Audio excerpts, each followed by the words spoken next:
Hey there, Dietitian Teresa here and certified personal trainer, and I want to come at you with a short little video to give you a little bit of a streamlined approach if fat loss is your goal for this summer.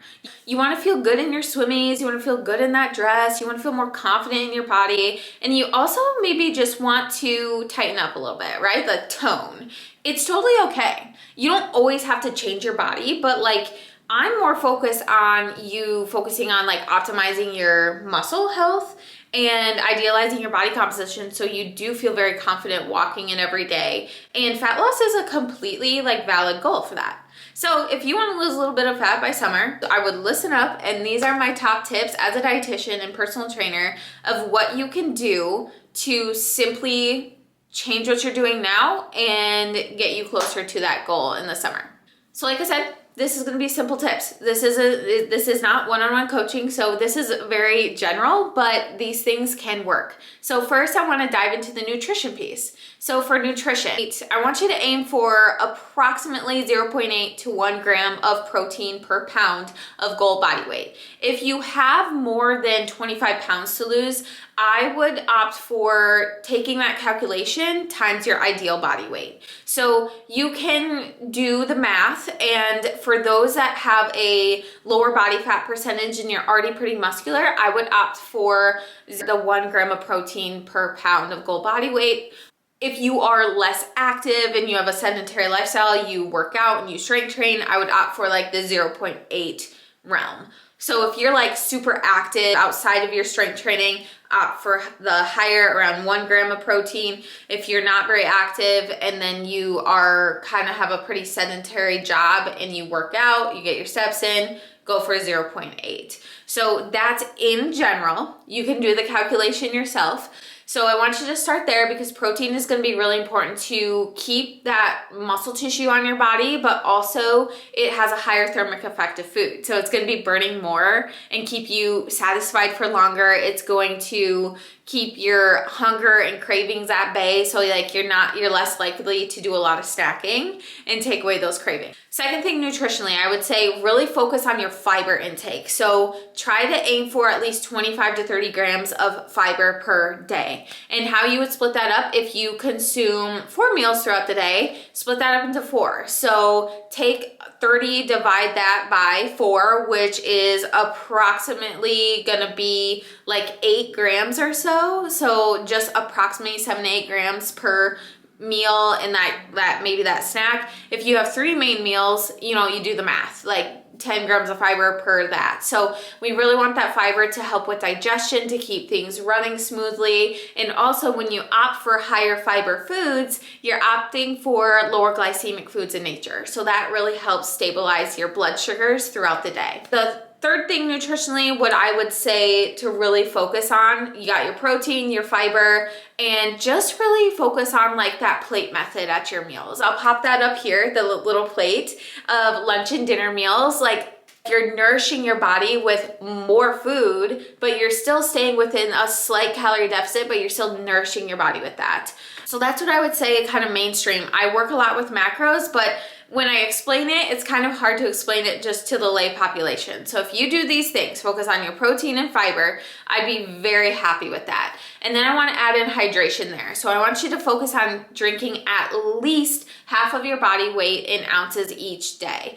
If you're a 200-pound individual, take that, divide that by 2, drinking at least 100 ounces per day to kind of get in that adequate hydration. Just as a very general rule of thumb. So hydrate, get your fiber intake in, get your protein intake in, and keep really easy protein snacks on hand, cheese sticks, Greek yogurts, leftover chicken, those types of things, boiled eggs, things that are easy to grab to kind of help you get your protein intake in.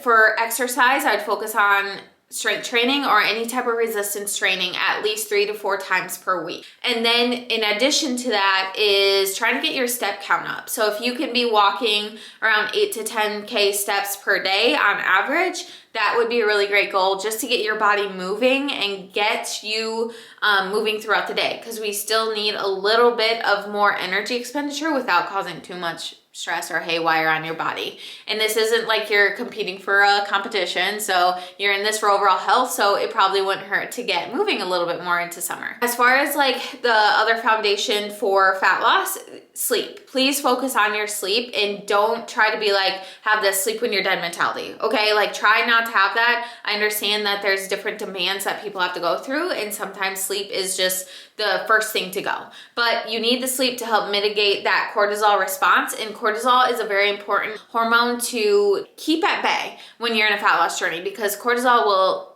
is correlated with like abdominal fat, so like it's gonna hold onto that abdominal fat. So I'd rather see you really focus on your sleep. If that's not there, try to optimize that. Earlier bedtimes. Can you squeeze in a power nap if you're a mom or in the middle of the night? So optimize your sleep, magnesium glycinate, run that by your doctor. Don't want to like recommend that right off the bat, but magnesium glycinate is a very good thing for muscle soreness, muscle repair, but also helping with that sleep. And then optimizing your bedroom environment, dark room, cold room, minimal like lights in the room while you're trying to sleep. So sleep is gonna be like your fat loss foundation right there. So sleep, sleep, sleep. And then stress management is really gonna help be that mitigator as well. So you can't get rid of stress. We're not throwing stress out the window. You just gotta learn how to manage it properly. Is that journaling? Is that going on a walk? Is it just, if something really gets you going, can you step away from that for just a few seconds? Few deep breaths, that kind of thing, to meditation and whatever you need to really help like mitigate the stress, whatever your life is throwing at you, that's really gonna help as well. And then the last thing I would say is like your mindset. You gotta be locked in and you gotta be able to be consistent 90% of the time. What does 90% of the time mean? If you're having 3 meals every single day, that's 21 meals throughout the week. 19 of those meals better be on point and really focused towards nourishing your body, but nourishing your fat loss journey. You have to be able to be consistent day in, day out. There is no like cheat meals. There's no like, oh, I just totally ruined this whole weekend with this. No, be consistent most of the time, and this will yield you results. So with all those things, just implement that kind of stuff. Take an evaluation of what you're already doing. What can you improve? What needs the most improvement? Is it your nutrition, sleep, exercise right now? You just need to get consistent and stay consistent with that. So I hope this helped. This was a short video, but I wanted to make sure that I threw that at you. If you have goals for fat loss this summer, and I am very hopeful if you apply that day in, day out, you're gonna notice some changes. So a fat loss journey should not last you all your life. It should be a 3 to 4 month phase, but this can really help kickstart that journey. So yeah, thanks for watching. Stay strong, stay nourished, and I'll see you in the next video.